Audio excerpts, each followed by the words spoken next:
当初要迁市场的时候，是居民在抱怨说市场的车停很乱，可是呢，那边呢也因为这样也比较市中心，所以比较容易 get 齐。那所以呢，摊商呢怕说，如果换一个新的地方去，那又是虎头皮的旁边又没有商店，他们很怕说，生意会不会不好做？以前在旧的市场啊，都是单线道而已啊，如果说它前后都给你停车的话，就变成我们中间就无法动线，就没有办法进去卸货。过来这边的话，改成双线道，这样子设计完之后，那个2台大货车都可以相像的对啊，那变成说不会说造成拥塞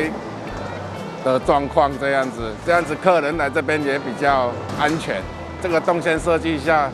去后，我们在卸货的时间上也更加的会提升啦。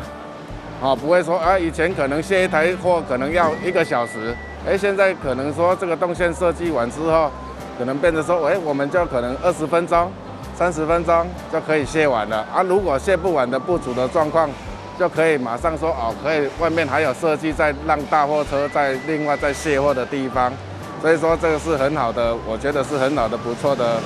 设计的这样子。我们的整个这个市场的设计已经变成一个观光景点，上面也是蛮多人来欣赏的这样给每一天就感觉给足多人的，茶具的遐天壤之别。客人就说，来这边好像在逛好市多一样啊。第二，空气也比较好啊，因为这个动线挑高比较宽敞嘛。一个上班的环境已经改变了，就是早上就比较喜欢说，早点来，因为这边比较有很多的客人啊，加减卖啊那样。我常常跟摊商讲，或许我们有些摊商是有2派的行为，这一派行为是我这户我都不爱走啊，我的办管理有啦，可是我要办公，我给那客人没吃不，所以他就愿意什么？愿意投资，他就愿意买车，他愿意买其他机具下来，所以我会觉得这个市场就越来越有活力。也有一些那个日本的冲绳的那个议员来看说，他们第一句话说，你们有零售，有观光零售，有观光零售会比较有活力。其实这个市场呢，除了环境的改变之后，也让顾客去改变摊商的一些行为。那这个是我们认为这个市场可以走长久远的地方。掌握市政3分钟，台南进步向前冲。很高兴我们这个筹划已久在我在4年前动工的新化果菜市场，现在终于顺利完工，而且经过试营运之后，各界反应良好，不仅是摊商，他们认为说他们的收入至少增加了好几成以上。那消费者也认为说能够来到一个比较干净又明亮的，而且又货色很齐全，而且又是景色还蛮不错的一个新的果菜市场来购物那基本上他们都消费者跟供应者他们的满意度都非常高。既是果菜市场，也是休闲景点。那希望说大家一起来台南市最美丽的新化果菜市场。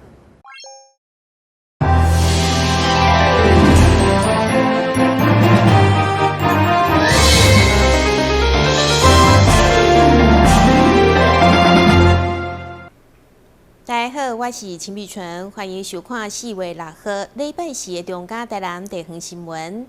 每当10月到过冬的3月左右，乌面腊杯会来站门溪口过冬，成为热门的观光景点。不过，当地道路路旧破损，已经影响安全，所以台南市政府争取中央的前瞻计划，来推动路边专案，总长3.4公里，开了2300万，大大提升路边的品质甲安全。伫94年到达第61线以西到关上乌面腊杯凉亭这的道路，因为长期破损无平，市府干务局争取中央前瞻经费，并委托7个公所来执行管理。该工程以路边专案的标准来施作，总长3.4公里，开2300万完工以后，大大提升安全甲排水。市长每天清明连假过后，特别前来关心成果，强调类似偏乡的道路，拢会一步一步改善。观光客要来七股赏鸟亭来赏鸟，黑面琵鹭赏鸟亭来赏鸟的时候，那个道路会非常狭窄，而且中间也没有做好排水。那我们经过内政部营建署跟台南市政府合作然后中央经费的补助，那我们把这个道路给优化。那事实上可以看到，这个道路不仅是路面平整，而且宽度也蛮够的。那中间的这个排水也做得还好。那所以说，我相信在今年下半年黑面琵鹭季节来临的时候，我们就可以有这个更好的叫道路品质来服务观光客以及赏鸟客。那同时，在平常非黑皮季节、非候鸟季节的时候，这个部分的观光道路也是非常的宽敞，所以我觉得都很算是对于我们一些地方建设的一个促进。据了解，市府争取前瞻计划，甲推动路边政策，也是以地方的特色、热门景点的另外道路优先，同时加强环境绿美化，除了顾民生，互当地居民好出力，嘛兼顾观光门面。台南新闻管制何超邦采访报道。这个伫马祖出现的生态奇景蓝眼泪，日前出现伫台南将军的青群新青山渔港，有民众伫渔港的入口处发现以后，翕下影片铺上网，引起热烈的讨论，嘛吸引真侪民众前往现场观看。民众摕到无棍伫水内底安尼拉，无棍所到之处就出现那些荧光，非常的水。乾坤生蓝人的眼泪，叫做蓝眼泪。这是台南市将军区的青山渔港，日前伫这出现蓝眼泪，互民众非常的欢喜，纷纷前来渔港抢看这个美丽的自然奇景。来，少年的啦，快点哦，快点哦！这哪这还有功夫啦？这有功夫啦！来啦，搁拉了，拉了啦！这条高了，这条高的出镜。你这个也好啊，再看蓝眼泪，好，不露气了，好，快了，哇，快点了，你人阿公放拖把去了呢。蓝眼泪通常只会伫4月到6月这段期间出现伫马祖，形成的原因其实是一种夜光虫的生物，经过海浪以及自然风的干扰，会发出淡蓝色的荧光。过去伫桃园、高雄、甲台南安平，拢有人发现蓝眼泪。当地人表示，有可能是外海夜光虫飘入来渔港，才造就这番罕见美景。台南新闻综合报道。由台湾爱滋病协会甲台湾爱滋病护理协会合作，透过旗下概念品牌“让爱发声”，为医护人员打造应援咖啡车。伫清明连假进前，也开来到台南市，一方面感谢医疗团队辛苦的付出，另外也推动友善医疗，贴出爱滋病毒歧视的标签。优咖啡应援车。以受到国际科学实证的优等于优来号名，对3月27出发，预计伫5天内巡回全台765.6公里，走遍16间医疗院所，免费来请医护人员啉咖啡，并且甲艾滋感染者对着医护人员表达的感谢，印伫个咖啡杯啊，借此温暖医护人员的心劳，嘛互科学证据来取代因为无了解而产生的偏见。希望促进医病之间的关系。我们已经来到了一个 U 等于 U 的世代，所以我们现在办的这个活动，主要的目的也是希望说，大家都能够知道HIV感染者他们现在的处境。在走向这个 U 等于 U 的世代的时候，其实我想对待每一个人应该都是平等、尊重。我们有就医权，我们有就学，有各种各样不同的权利。我们大家一起来共同维护。U 等于 U 这个活动就非常有意义。U 等于 U 就是说，如果病毒量测不到的话，其实就不具有传染力。那感染者就跟我们一般的人一样，生病了以后需要住院治疗。那我们对待感染者的这个治疗，就跟我们一般的病人一样。奇美医学中心为了伫医疗场角拆掉 HIV 的标签。自2017年推动友善医疗的照护，提供艾滋病相关的匿名筛检、诊断、治疗甲预防等，希望减少医疗歧视，建立友善的病院。因此，友咖啡应援咖啡车嘛特别开到台南，透过发送咖啡，将感染者的感谢传达给医护人员。台南新闻林根采访报道。民团大学新媒体研究中心日前针对6都市长施政百日伫网络的好感度做调查，台南市长黄伟哲伫整体好感度排名第2。面对调查结果，黄伟哲感谢市民的肯定甲支持，会持续推动各项重大建设，为台南来打拼。市长黄伟哲连任3个月以来，由昆山科技大学研究中心所做的调查，有8%的民众对台南的生活品质满意，对市长的施政也有6%满意度。另外，民团大学的新媒体研究中心对去年12月25到今年3月24为止，嘛将对6都的市长施政伫网络的评价进行调查。结果，市长黄伟哲整体排名第2，其中伫交通、教育、医疗卫生、甲消防、公安拢是6都第1。面对该项调查，黄伟哲表示，好的部分感谢市民肯定甲支持，依然会继续打拼；有需要检讨的部分，则加倍努力。台南新闻综合采访报道。台南市保东国小参与广达文教基金会设计学习计划，以 STEAM 教育融入多元课程。日前因参加喜客松全国比赛，以无邻无爱做主题，动手做出真侪款的数位产品，得到人民当牌好成绩。祝你有个美好的一天，你早餐要吃什么？画面上的这个 AI 机器人竟然当用台湾国语来对话，用拍字的方式就会使来开讲，甚至是听歌。你想要听什么音乐？然后我们的音乐有6种，第1首是芒果花，第2首是女人的一生，第3首是甜蜜蜜，第4首是雨夜花，第5首是望春风，第6首是佛经。最重要的是佛经。佛经呢是我们班同学自己去录制的，非常好听。南无那达迦耶耶，南无那达迦耶伊吉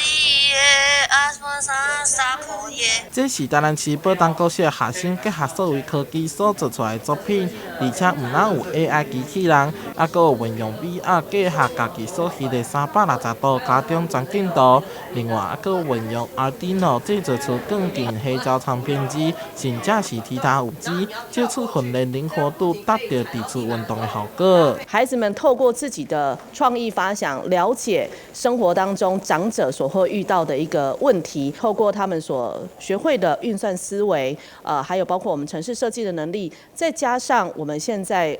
行政院跟教育局所推动的生生用平板的这样一个政策，透过这样的一个数位科技的一个能力，来解决我们社区长者所会面临到的这样的问题。当然，市为110学年度甲广大文教基金会合作推动设计学习计划，目前全市有6间学校参与，其中保东国小以 STEAM 融入课程，伫当中积极培养学生创作力以及思考能力。STEAM 教育就是包括science 科学、科技 technology， 然后艺术 art， 然后我们的 engineering 工程以及数学 mathematics， 这几个面向。日前的喜客松全国赛，保东国小得到2名铜牌佳绩，市长黄伟哲甲教育局勉励因爱再接再厉，作品的部分也已经完成数位化，欢迎大家透过 APP 甲学校网站来随时体验。台南新闻杨秀怀采访报道。开讲机器人 ChatGPT 为去年11月推出以后，被认为会冲击教育。不过，市长黄伟哲却率先全国要求教育局要开始研发 ChatGPT 教学的工具，强调不是禁止，而是提早应用，希望成为有效辅助学生的智慧工具。面对开讲机器人 ChatGPT 诞生以后，伊的运用已经超出一般人甚至是科学家的想象。当有一寡地区严格禁止的同时，台南市却选伫儿童节进前，市长为条正式宣誓，顺应 AI 的时代 ，ChatGPT 无应该是敌人，而是应得学生正面学习的工具。台南将成为全国第一个开发教学模组的城市。很多学校都禁止学生使用 ChatGPT 来写论文、写报告，但是与其把 ChatGPT 当作洪水猛兽，不如能够因势利导。所以说，我们特别台南市第一个，我们请教育局来这个拟定一些如何使用ChatGPT 帮助我们同学学习，能够把 ChatGPT 变成帮助学生学习的一股动力跟力量，而不是变成它是代替学生学习写报告。我们知道机器人需要学习的，需要通过不断的这个侦错、不断的这个对话来修正、来优化它的一个程式本身，内容本身。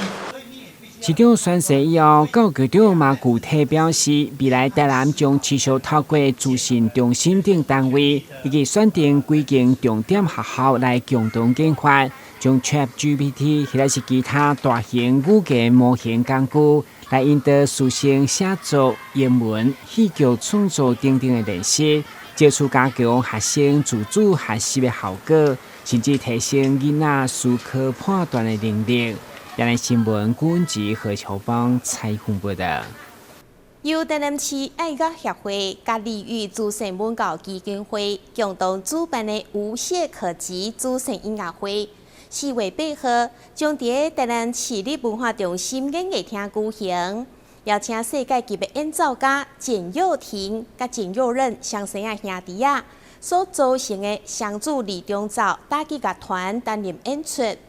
门票收入将捐赠予土耳其赈灾甲台湾的绿色团体。今年1月底接受美国国务院的邀请，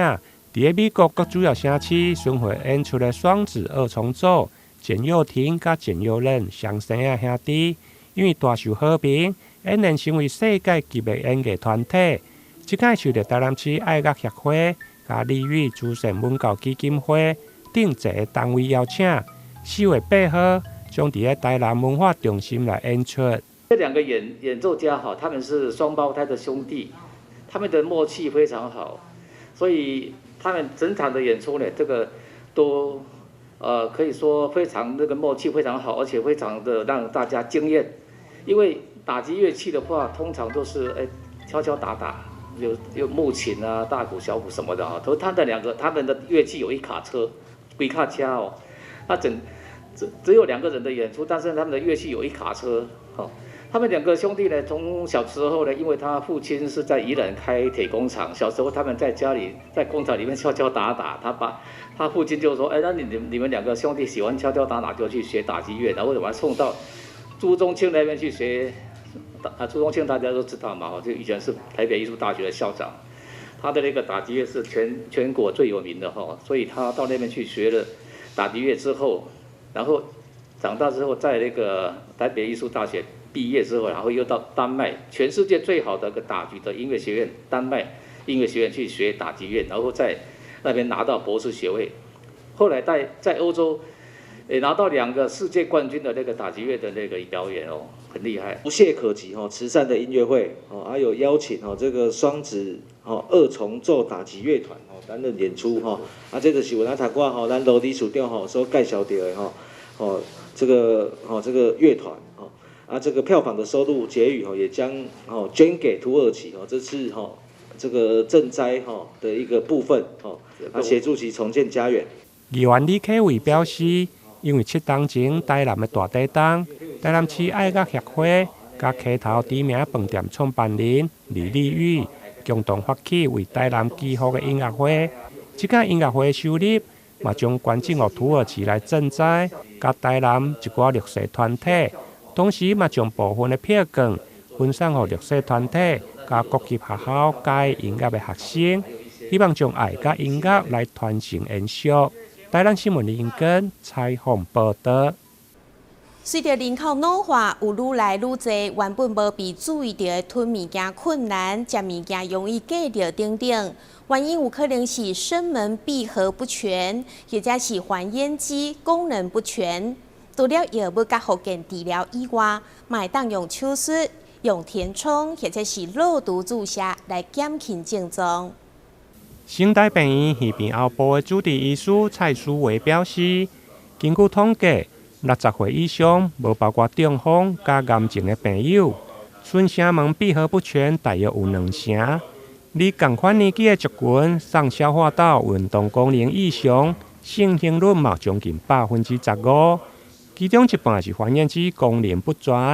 伫个治疗上，除了药物，或者是复健科的吞咽治疗等非侵入性。另外，还佫有全身的麻醉，或者是局部麻醉的后部手术，用适当的填充注射，或者是肉毒注射来减轻症状。声门闭合不全的话，主要是说声带的地方关不紧，然后它的